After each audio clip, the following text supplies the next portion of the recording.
What's up, guys? My name's Brandon, and Apple's Worldwide Developers Conference is going to be taking place tomorrow. And before we see what Apple has in store for us, I wanted to give you guys a final rumor roundup and talk about what we can expect and what we cannot expect to see at this first ever virtual conference. So first off, yes, WWDC 20 is a virtual event this year, and you're going to be able to watch it live even if you are not a paid developer. You can even watch it here on YouTube. So I will have links down in the description below for that. Or if you want to watch it live with me and hundreds, maybe thousands of others, come back to my channel tomorrow for a live stream that I will be starting around 11 to 11:30 Eastern Standard Time. We're going to be live reacting to everything that Apple announced. We're going to be doing giveaways. I'll answer your questions, and we're just going to have a good time together in the live stream. So if you are interested in that, of course, stay tuned tomorrow for that. Make sure to click that bell on the channel as well so you get notified when I go live. Now, as far as what to expect at the event, I have a ton of hardware leaks and rumors that I wanted to share with you guys, but now it looks like we may not be seeing any hardware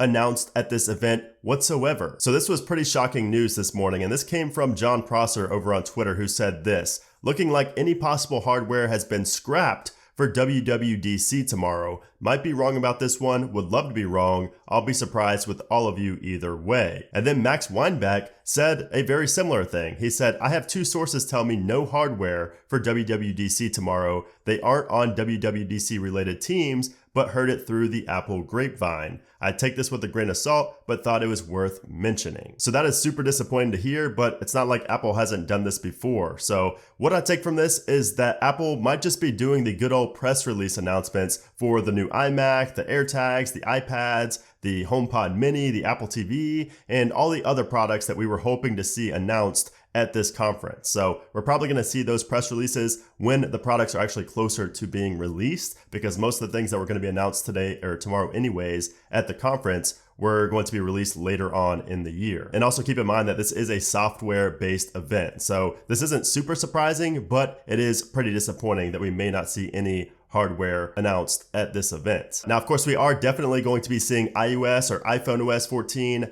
iPad OS 14, watchOS 7, macOS 10.16, and all the other software update announcements. But now it seems that we should temper our expectations for any hardware that's been rumored to be announced. So the products, like I said, are still likely to be released later this year. They just might be announced at a later time and not at this specific event. But I still do want to briefly go over the hardware that we should be seeing later this year. But let's first discuss an announcement that we will definitely be seeing tomorrow at the Worldwide Developers Conference, and that is the switch to ARM chips in the Mac. So Bloomberg and multiple other sources have indicated that Apple will unveil its custom chips at WWDC this year, but a MacBook or an iMac with the chip inside is not expected until at least Q4 of this year. So that's the earliest we could see it, either Q4 of 2020 or the beginning of 2021. So Apple's just going to be announcing the transition to give developers a heads up and a head start as for what's to come so they can prepare their applications. And this is going to be a major move for Apple since they've been using the Intel chips since 2006. So this means that we're going to see a higher profit margin for Apple,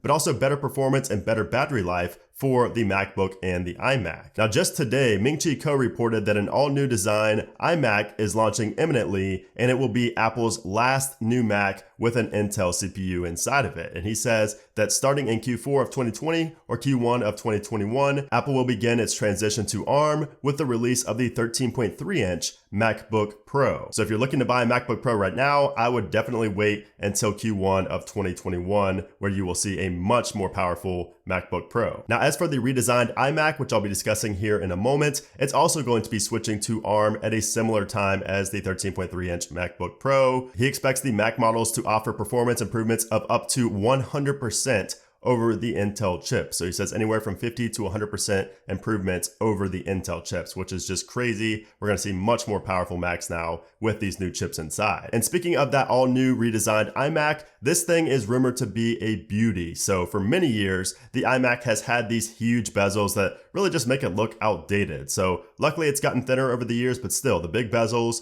the big black bezels on the front are just terrible. I'm looking at mine right now and I really wish they were not there, but that could change this year as we're expected to see a new 2020 iMac refresh that's going to eliminate most of that bezel and more so resemble the prestigious Pro Display XDR from Apple. So talks of a new iMac were first reported by China Times back in April. They said that a new 23-inch iMac will be announced in the second half of 2020, with mass production set to begin in the third or fourth quarter of 2020. So then on June 9th, Sonny Dixon tweeted out new iMac incoming at WWDC, iPad Pro design language with Pro Display-like bezels, T2 chip, AMD Navi GPU, and no more Fusion drive. And then just a few days later on June 12th, DigiTimes also reported that a new iMac was coming in the second half of 2020, but they did not say that it was going to be announced at the Worldwide Developers Conference. So yeah, we have multiple sources saying that a new iMac is for sure coming in 2020, but we still are not sure if the 23-inch iMac that was first reported on is the same one that is supposedly set to be announced at the Worldwide Developers Conference. So we could see two different iMac models, but I don't think that's going to happen. I think we'll just see one new iMac model here in 2020 before the transition to the ARM-based iMac in 2021. So once again, we may not actually see this announced at the WWDC conference,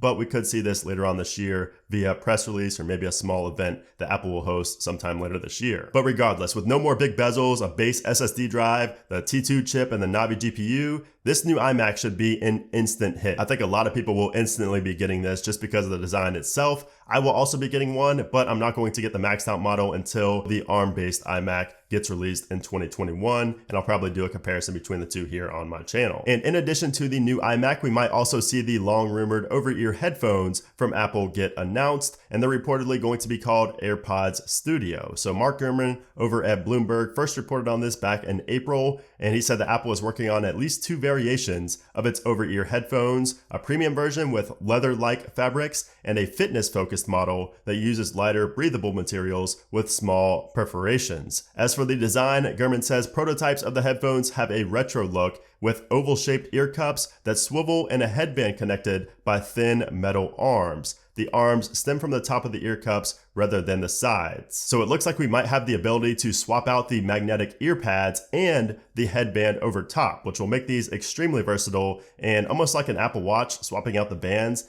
depending on the situation, like exercising, where you maybe want something that's sweat resistant, or just chilling where you're like listening to music on an airplane when you want something more casual, maybe like leather or something like that. I don't know. It's just gonna be cool that you're gonna be able to swap out the top headband as well as the ear pads themselves. So I can't wait to see this. Again, we may not see this announced at this event, but it is expected to be released sometime this year. Now, another accessory we could see announced is the AirTags, and this is the item tracker similar to Tile. We've seen this rumored for a long time now. So these small tags are going to allow you to track your belongings like your keys, your backpack, your wallet, really anything of value that you see possibly getting lost in the future, and you'll be able to track those in the Find My application on your iPhone and on your Mac. So these are likely going to require iOS 14, so I would not expect those to be released anytime until iOS 14 gets released. Now, a new Apple TV was also expected to be announced tomorrow that's going to be more powerful and also come with a new remote. So the new Apple TV is reportedly going to be powered by the A12 chip and have 64 and 128 gigabyte storage options, in addition to HDMI 2.1 with auto low latency mode. So those are all pretty big improvements if you have an Apple TV now. So definitely seems like a worthy upgrade, but once again, we may not see this at this conference, but it should be released sometime this year. A new HomePod is also possible to be announced, and it's either going to be called the HomePod Mini or the HomePod 2. So the new HomePod is reportedly half the size of the current model, which should indicate a much more affordable price point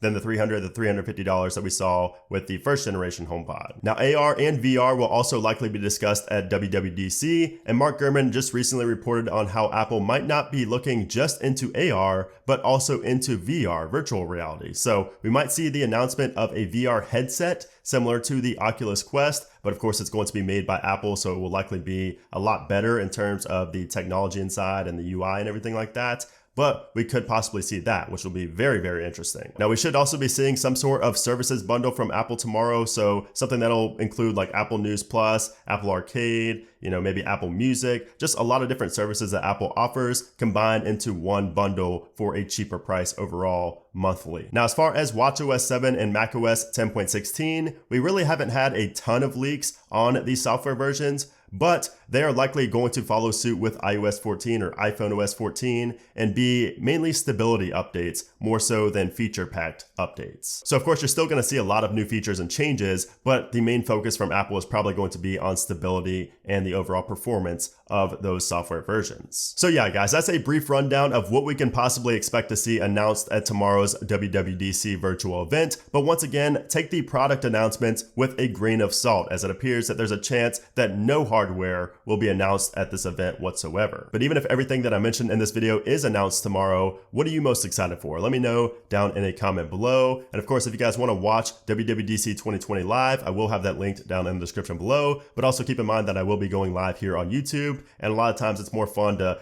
just react with me and all the others in the chat as well. So be sure to stay tuned for the live stream tomorrow. I will be, posting it on Twitter and everything like that. And of course, you guys will get the notification if you have that bell clicked when I do go live here on YouTube. So definitely stop by. I would appreciate it. And I would love to talk to you guys and answer some questions and things like that. But anyways, I hope you guys enjoyed this last minute rumor roundup for WWDC 2020. If you did, I would appreciate if you gave this video a thumbs up. And of course, make sure you subscribe so you don't miss a lot of future videos. Of course, I will be covering all the new software that gets announced tomorrow. But anyways, guys, thanks again for watching, and I'll see you soon.